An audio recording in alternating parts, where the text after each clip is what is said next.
Welcome back, pro wrestling fans. Welcome back, IWC. It's your old buddy, the Guardian of Chaos, Big Daddy. And I tell it like it is. I'll say that to say this, coming to you live to tape 25 feet below the surface of the earth. Wait a minute. I'm live, but I am taping this at the same time. Quite the dilemma. Fuck it, you guys get the idea. It's good to be back here at Chaos Corner on Guardian of Chaos, the YouTube channel, for another edition, a special edition on Thanksgiving week for today, this date in pro wrestling history for November 21st. Now, I haven't been here the last couple of days. You know, we're coming off a weekend bonanza extravaganza of AEW Full Gear, and of course, Paradise Alley Pro Wrestling Mania in Paradise, El Ref's Final Count, and then my tapings with the Professor on PWZ Podcast and WON Sports, where we cover everything from pillar to post, coast to coast, border to border, from Paradise Alley Pro Wrestling to the WWE Survivor Series to AEW Full Gear. So I can't thank you guys enough for being here. It's a special week. Be thankful and grateful and humble for everything that we have. Praise to our Lord and Savior Jesus Christ, because if He's for us, nobody else could be against us. Tomorrow is not guaranteed for anyone in this crazy insanity of 2023 going into 2024. So situational awareness, being prepared, prayer up, have faith, no fear, because we're all going to get through this one way or another. Follow me on all social media platforms, and you know what they are. I'm going to bounce off of X, a.k.a. Twitter, Instagram, Facebook, Getter, Gab, Rumble, Truth Social, and I'm going to come back here to Guardian of Chaos, the YouTube channel. So come on back, grab a beverage, grab some coffee, grab some breakfast, and meet me back here. All right, fans, you know how to follow me in real time on X. Twitter, I guess, at Big Daddy GOC, and the GOC stands for the Guardian of Chaos. On Instagram, it's the Guardian of Chaos. On Facebook, there's 2 accounts. If you follow me, you know that. J Brony, for all you jabronis out there, no offense, man, kayfabe, J Brony, and Prodigio Fidelis El Guardian, in honor of my heritage. And, of course, all those other social media platforms. And keep an eye on Rumble. We're about to take over there as well. Almost 1,000 subscribers here. We're this close. 4,000 watch hours. 2,500 videos. Coming up on 500,000 total views. We cover everything here on this channel. One man. Unique. Unedited. Unscripted. Raw dog for you, the fans. No paywall. No Patreon. No Super Chat. Venmo. PayPal. Whatever the heck you want to call it. It's you and me. I give you the good, the bad, and the ugly. And I don't have the Oakleys today, so you get to see my beautiful eyes. At least that's what I was told anyway. Again, thank you for being here. I enjoy doing this daily show. I know there's been a couple of interruptions because of live events and things that I've had going on, but you guys understand, and thanks for coming back. Like, subscribe, get us in the algorithm, leave a comment, email me, inbox me, man. I'll get back to you, because I know that 95% of the people that are watching this channel are unsubscribed, but I have the analytics. I know when you come onto my channel, and you know that I know you're fucking watching. And I apologize for cussing. I know I say it every show, but I know that you're watching. Don't be scared. Say something. There's 3 types of people in this world. Those who don't know what happened, those who wonder what happened, and people like the GOC that make things happen. And I say this all the time, and I've been saying it for years. In order to get respect, you have to start with respecting yourself. Once you do that, you open other people's minds to respecting you. That's all I'm going to say about it. Again, stay aware in 2023 going into 2024. Let's be thankful on this Thanksgiving season leading into the birth of Christ. Christmas is right around the corner, and let's remember what that's really all about. It's not about gift giving or anything like that. It's about being with your family and the birth of Christ. So let me not get too crazy with politics and religion, but this is my channel. If you don't like it, you can change the fucking channel. School is in session, down to brass tacks for today. This date in pro wrestling history for November 21st. Into the time machine here at Chaos Corner. November 21st, 1977. At the Mid-South Coliseum in Memphis, Tennessee, where there were over 5,000 fans. The territorial system, especially Mid-South running weekly, really drew a lot of fans every single week. Just like World Class, just like the Deep South, just like Florida, Georgia, the Mid-Atlantic, the territorial system. I really miss it, and that's what we're doing in this day and age in 2023. The territories are coming back, especially here in the greater New England tri-state Northeast area in the shadows of Titan Towers. So here we go, 1977, November 21st, as I said, the Mid-South Coliseum in Memphis, Tennessee. Jerry the King Lawler defends the Southern Heavyweight Championship against Mr. Wrestling, who had been undefeated until that point in the territory. Lawler also teamed with Big Red to win the Southern Tag Team titles from the Wild Samoans. On that same card, Dr. D. David Schultz defeats Ken Dillinger. Sonny King defeats Terry Gordy. Mike Starks goes over on Superstar Bill Dundee. And the tag team of Phil Hickerson and Dennis Condrey defeat Jimmy Golden and Norvell Austin. I have the halls mental lip this. I feel great, man. I'm feeling pretty good. So I'm praying and hoping that you guys are feeling good as well. Back into the time machine. November 21st, 1978. Tony Gurria and Larry Zbyszko defeat the Yukon Lumberjacks with Captain Louis Albano for the Worldwide Wrestling Federation Tag Team titles in Allentown, Pennsylvania. Go out and check out this one on the network or on YouTube. Captain Lou's performance was one for the ages here. One for the ages. I believe it was Pierre and Eric of the Yukon Lumberjacks, 1978. I remember it like yesterday.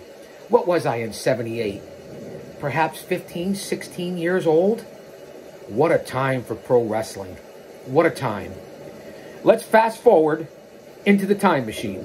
November 21st, 1999.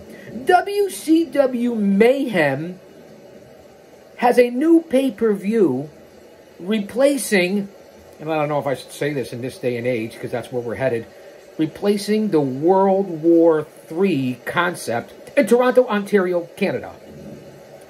On that card, because it's a lengthy one, so stay with me here, fans. WCW World Title Tournament that night. A semi-final matchup saw Chris Benoit defeat Old Slapnuts, Double J, Jeff Jarrett, when Benoit hit Jarrett with his guitar. After interference by Dustin Rhodes and Creative Control, if you remember that angle in 1999. No, not Kurt Angle. The angle of Creative Control. Who was running the show there? Bischoff and Russo? I don't know, man. The whole Creative Control angle. Also on that same card, Evan Courageous defeats Disco Inferno to win the WCW Cruiserweight title with a simple flying body press. I say it all the time about the false finishes, all the different people getting their spots in, no storytelling, ring psychology. You do your stuff, I'll do my stuff. Take 15 pile drivers, 20 Superman punches, moonsaults, flip flying off the top rope outside of the ring, and people still kick up and no sell. That's the problem in 2023. Don't get me started on what happened at Full Gear and everything, because I covered that on another show, WON Sports and the PWZ, with, you know, the professor. That'll be coming out soon, so keep an eye on that, and we'll talk about Full Gear another time. Now, with that being said, Disco went to hit Tony Marinara with a chair, and that was the whole ending there when Courageous hit the body press to win that Cruiserweight title. On that same card, Norman Smiley, doing the wiggle wiggle, defeats Brian Knobbs to become the first the very first WCW Hardcore Champion. Now, Jimmy Hart, the Mouth of the South, mistakenly hit Knobs with a garbage can, leading to that victory for Norman Smiley in the first ever WCW Hardcore Championship. On that same card, Perry Saturn, Dean Malenko, and Isaiah, I believe that's how you say it, Isaiah, defeat Eddie Guerrero, Billy Kidman, and Jory Wilson, Kidman squeezed at that point, in an elimination match. Perry Saturn was the sole survivor in that match in an intergender mixed tag team, 6-person tag match. We continue in 1999 with WCW Mayhem. Thank God it's not World War III, but who knows where we're headed. This is what I do here. I mix reality in with kayfabe and in with the world of pro wrestling history. You get it, right? I hope that you do. Where am I looking here in the camera? New camera, new lighting, and we know that bitch is listening. Alexa. She heard me. Continue with tropical thunderstorm sounds. I told you. Didn't I? They're always listening. That's not a conspiracy, that's a fact. Let's get back to WCW Mayhem, November 21st, 1999. Buff Bagwell defeats Kurt Hennig in a retirement match with a buff Blockbuster. Obviously, neither men retired. To continue with the World Championship Wrestling World Title Tournament semifinals, Bret the Hitman Hart defeats Sting via submission using the sharpshooter. During the bout, the total package Lex Luger attacked Sting and hit him in the leg with that baseball bat. Hart then attacked Luger, and the ref disqualified Sting for outside interference. How about that? Let that marinate. However, Bret Hart demanded the match continue, thus the win via submission. Stand-up guy, Bret Hart. The best there is, the best there was, the best there ever will be? Yeah, perhaps. On that same card, Vampiro defeats Berlin via submission in a chain match using a camel clutch version with the chain. On that same card, Ming, a.k.a. Haku, defeats Lex Luger with the Tongan Death Grip after Miss Elizabeth accidentally sprayed Luger in the face with mace. How about that? On that same card, WCW United States Champion and WCW TV Champion Scott Hall defeats Booker T with a simple razor's edge, to my point of what I'm talking about in today's business. Obviously, there was interference in that bout by old Slapnuts, the last outlaw, Double J himself. And another crazy matchup and storylines there in 1999 for WCW. Again, the business wasn't perfect. I don't want to sound like that, shitting on 2023, 2024, because I still love the product. I have the motivation, the passion. You guys see this. That's why I'm here every day. I don't fucking get paid for this. I do this out of love and passion to bring you into my headquarters. And I'll continue to do it, whether there's one person, 1,000, 100,000, or 1,000,000. My over 50 years as a scout, an agent, a historian, a researcher, a manager, a smart. That's right, I said it, a smart, and I'm a mark, and we're all marks, and I'm proud to say it. And of course, my over 3 decades, up to this date, still doing play-by-play, color commentary, promoter, hype man, and professional wrestling manager that managed over 25 Hall of Famers, young lions, veterans, heroes, rookies. Check it out. It's all here on the channel from pillar to post, as I always say, and coast to coast. That took the fucking bumps. A la Captain Lou, Fred Blassie, Jim Cornette, J.J. Dillon, Jimmy Hart, Gary Hart. Very few that did what we do. Remember that. And remember what I've accomplished in this business, because I don't talk about it a lot, but I want to push it out there. And the credibility that you get on this damn channel. Let's get back to November 21st, 1999 on this date in pro wrestling history. WCW Mayhem pay-per-view. We're still on that.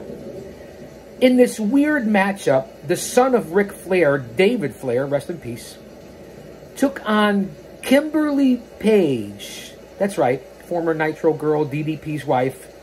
And that ended in a no contest. And there were so many shenanigans and chaos, pun intended, at ringside that it was just ridiculous. Ric Flair got involved, DDP, Arn Anderson, and Canyon. This was not noteworthy, but I still have it because it was part of the card. We continue in 1999 at WCW Mayhem. Goldberg defeats Sid Vicious in an I Quit match when Sid was rendered unconscious in a version of Goldberg doing the Cobra Clutch. How about that? In that 32-person tournament for the World Championship in WCW in 1999, the tournament final saw Bret the Hitman Hart defeat Chris Benoit to win the WCW World Heavyweight title. Outside interference, like a lot of the bouts there from WCW in this era, you know, towards the end of the Monday Night Wars, interference by Dean Malenko, the outsiders of Hall and Nash, and Goldberg. But let me note this as I do my research and due diligence, which I always do here on Chaos Corner. This marked Bret Hart's first WCW World title reign 2 years after the Montreal screw job, which we've really been covering here on the channel on This Date in Pro Wrestling History.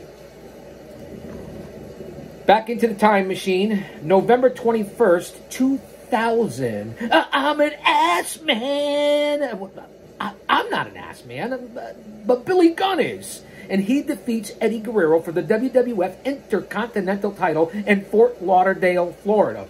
This begins Mr. Ass's only, that's right, only Intercontinental Championship reign. Who's now Scissor Me Daddy Ass, part of the Acclaim. Listen, he's buff, jacked, ripped, like shredded wheat at 60 years old. We're the same age. He's still going strong. Give him credit for that. I mean, he's huge. I like Billy Gunn, but the whole Mr. Ass, Scissor Me Daddy and all that just doesn't work for me. Listen, no disrespect to the Acclaim. They're a decent tag team. I knew Max Caster back in the days when he was producing for Mr. Vegas, Scotty Wetzel, on Mad Dog Radio. Let that sink in. November 21st, 2005. Listen up to this one. WWE and Vince McMahon announce on the website details of the new drug policy being instituted. This seems to be a recurring theme. Vince met with both the Raw and SmackDown rosters in Sheffield, Great Britain, across the pond, if you will, to announce the details of the new policy. It would be banning performance-enhancing drugs, HGH, so on and so forth, which I don't know how you test for that, such as steroids, recreational drugs, as well as abuse of prescription drugs. November 21st, 2005. Should have did it a lot earlier, Vince. Maybe in the early 90s, late 80s. I'm just saying, man. November 21st, 2006. Good old JR, Jim Ross, announces that he has signed a new one-year deal, one-year contract with the WWE on the previous night, which would have been November 20th, November 20th, 2006. How about good old JR here in 2023, still with AEW and in the business? What a legend, good old JR. We love you, Jim Ross. November 21st, 2007, here in the Time Machine. This is another very weird, interesting, and disturbing story. November 21st, 2007. Former WCW wrestler Hardbody Harrison was found guilty of sex trafficking and prostitution charges. He was charged with keeping 8 women as sex slaves in his 2 Georgia homes.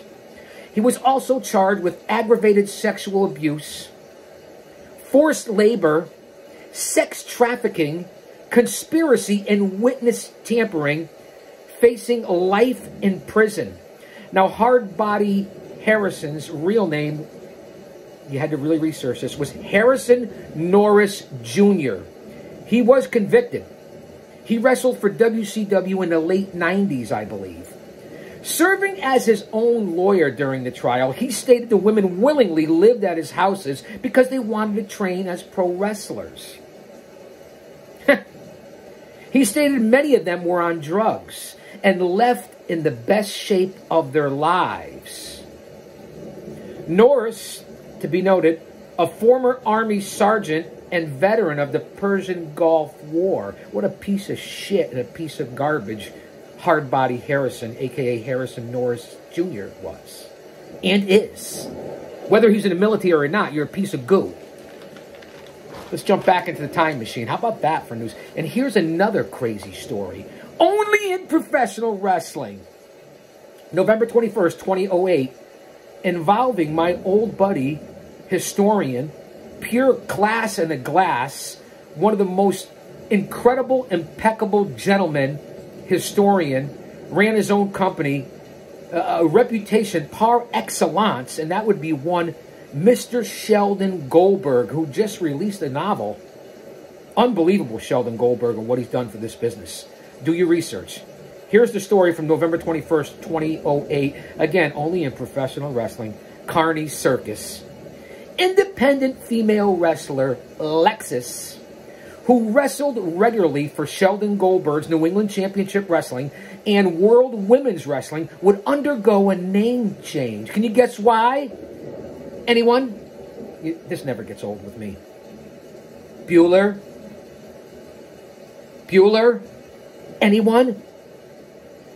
Goldberg, Mr. Sheldon Goldberg, received a letter from Washington, D.C. law firm representing the Toyota Motor Corporation claiming that the name Lexus was an unauthorized commercial use of that name.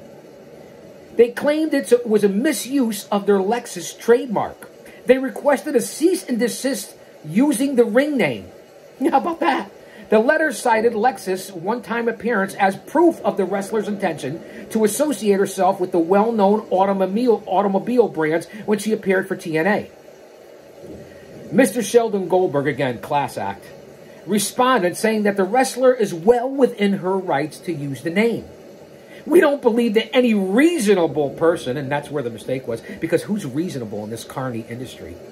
That any reasonable person would confuse the wrestler with an automobile. To avoid a legal battle, because Goldberg has the brain of a scientist, an engineer, all wrapped into one, and an unbelievable promoter. To avoid a legal battle, Goldberg informed Toyota that they intended to comply, and Lexus changed her name using the ring name, and you may know this, Alexis Nevia. How about that for a story? Really? Washington, D.C.? Toyota Motor Corporation confusing a woman's female name with an automobile? Talk about the brain of a dehydrated BB. You can't make this stuff up. This is actual factual information here on Chaos Corner. Back into the time machine, November 21st, 2009. Hulk Hogan and Ric Flair returned to the ring as part of the Hulkamania Tour in Australia, in Melbourne. This was the first of the Hulkamania tours and events that were going around there in 2009 as they try to revive their career. And we know that Hogan, for as great as he was, turned out to be a pathological liar. And Ric Flair is still involved to this day, even in AEW right now, managing Sting and Darby Allin and Adam Copeland. He was at AEW Full Gear. How about Ric Flair? Energy drinks, smoking weed, the whole 9 yards. This first event was held at the Rod Laver Arena with about 7,000 people in attendance, which was only 50 or 60% capacity. But in wrestling and pro wrestling, does anybody ever really retire? Look at yours truly. I've retired and come back more than Brett Favre and Michael Jordan combined. Put that in your pipe and smoke it. Back into the time machine, November 21st, 2011. Mick Foley, as Mankind, filmed scenes for NBC comedy 30 Rock. A pretty funny show. And boy, did Mick Foley make the most out of his career, huh? Dude Love, Mankind, Cactus Jack, a true legend. And yeah, I took Mr. Sacco. He kicked my ass. But I got even with you, Foley. didn't I? And I know that you said au revoir to everybody on Twitter, AKX. We'll see you down the road, Mick. Let's go forward to go back and back to go forward. November 21st, 1988. The wrestling landscape would be changed forever as Ted Turner signed papers to finalize the deal to purchase Jim Crockett Promotions. He would rename it to World Championship Wrestling, a.k.a.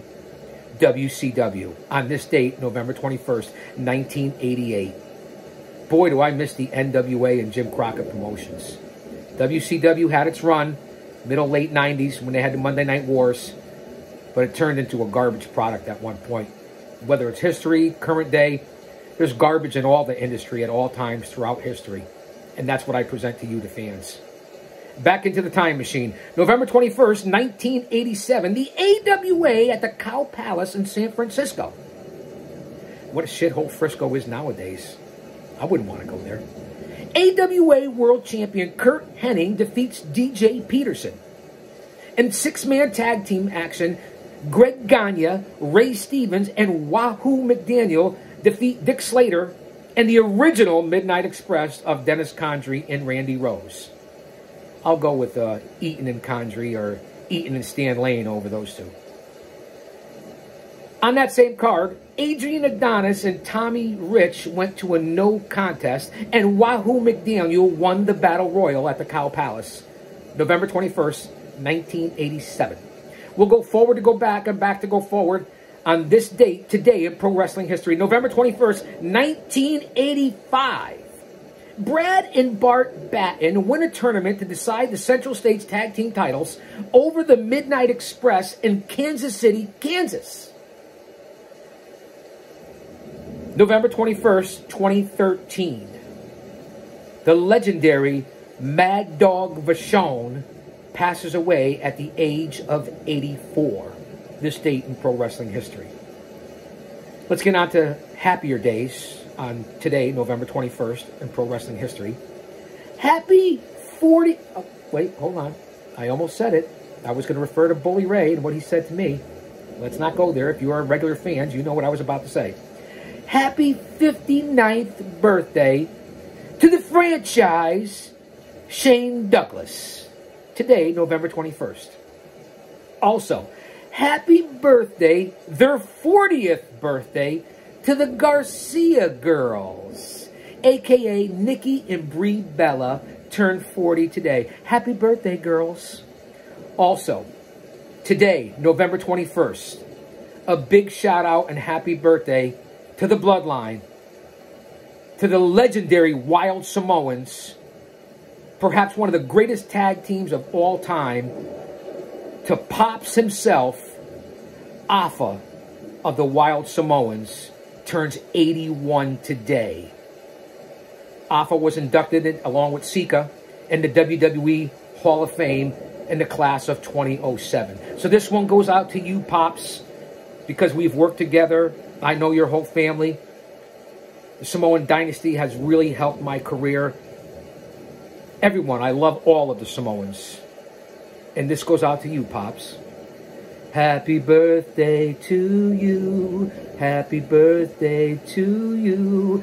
Happy birthday, Alpha Wild Samoans, Pops. Happy birthday to you. Enjoy your day, legend. Fans, we always have to end on a positive note. We're coming up on just about 30 minutes. That's what I have for today. This date in pro wrestling history on November 21st. Thanksgiving week. Don't eat too much turkey. You don't want to go into a coma or anything like that. A carb coma.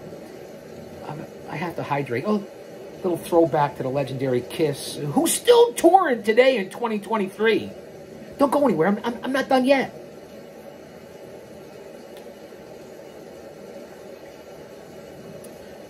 All right, guys and gals. All right, pro wrestling fans. All right, IWC. Much love and respect. Tomorrow's not guaranteed for anyone, but hopefully I'll be back tomorrow. And I'll say that to say this because I tell it like it is. Don't you dare miss it.